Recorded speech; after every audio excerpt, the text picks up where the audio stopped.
സമാധിയും ജ്യോതിഷ പ്രവചനങ്ങളൊക്കെയാണല്ലോ ഇപ്പോഴത്തെ ഒരു ട്രെൻഡ്. അപ്പം പൃഥ്വി ഷാനെ നിങ്ങൾക്കറിയാലോ. പൃഥ്വി ഷാ ഇത് സച്ചിൻ ടെണ്ടുൽക്കർ ആണോ വീരേന്ദ്ര സെഹ്വാഗാണോ? കാരണം അതുമോ അത്രമാത്രം ടാലൻറ്റഡ് ആയിട്ടുള്ള ഒരു യങ് ക്രിക്കറ്ററായിരുന്നു പൃഥ്വി ഷാ. ഇന്ത്യൻ ടെസ്റ്റ് ടീമിന് അരങ്ങേറിയ ആദ്യ മത്സരത്തിൽ തന്നെ സെഞ്ചുറി അടിച്ചോടുകൂടി എല്ലാവരും ഉറപ്പിച്ചു, യെസ് അടുത്ത സച്ചിനും സെഹ്വാഗും ജനിച്ചിരിക്കുന്നു, ഇനി ഇന്ത്യക്ക് ഒന്നും പേടിക്കാനില്ല. പക്ഷേ കാലങ്ങൾ കുറച്ച് കഴിഞ്ഞപ്പോഴത്തേക്കും കളിയിലെ മോശം ഫോം മാത്രമല്ല, അദ്ദേഹത്തിന് പുറത്തുള്ള ചില പ്രകടനങ്ങൾ, പിന്നെ ഫിറ്റ്നസ് അദ്ദേഹം ശ്രദ്ധിക്കാതായി. അതെല്ലാം കാരണം ഫോം ഔട്ട് ആവുകയും ഇന്ത്യൻ ടീമിൽ നിന്ന് ഔട്ട് ആവുകയും വന്നിപ്പോൾ ആഭ്യന്തര ക്രിക്കറ്റിൽ പോലും കളിക്കാൻ അവസരമില്ലാതായിരിക്കുകയാണ്.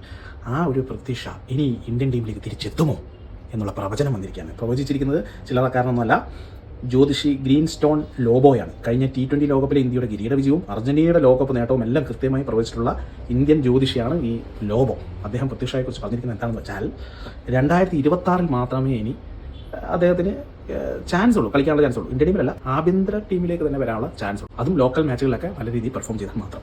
ഇനി ഇന്ത്യൻ ടീമിൻ്റെ അവസരമാണെങ്കിൽ അത് ചിന്തിക്കേ വേണ്ട എന്നാണ് ലോബ പറഞ്ഞിരിക്കുന്നത്. പിന്നെ ആഭ്യന്തര ടീമിൽ വന്നിട്ട് കുറേ സെഞ്ചുറി അടിച്ചും പെർഫോം ചെയ്താലൊന്നും ഇന്ത്യൻ ടീമിൽ ഇനി ഒരു ഭാവി പൃഥ്വി ഷായ്ക്ക് കാണുന്നില്ല. കാരണം അദ്ദേഹത്തിന് പകരക്കാരായിട്ട് ഇപ്പോൾ അദ്ദേഹം ഓപ്പണറാണല്ലോ, അപ്പോൾ ഓപ്പണറായിട്ട് ഇഷ്ടംപോലെ ഓപ്ഷൻസ് ഇപ്പോൾ ഉണ്ട്. അതിൽ തന്നെ ആര് ഇറക്കുമെന്ന് ആലോചിച്ചുകൊണ്ട് നിൽക്കുന്ന സമയത്ത് ഇനി പൃഥ്വി ഷായ്ക്ക് ഇന്ത്യൻ ക്രിക്കറ്റ് ടീമിൽ ഒരു ഭാവി ഇല്ല എന്നാണ് ജ്യോതിഷി ലോബോ പറഞ്ഞിരിക്കുന്നത്.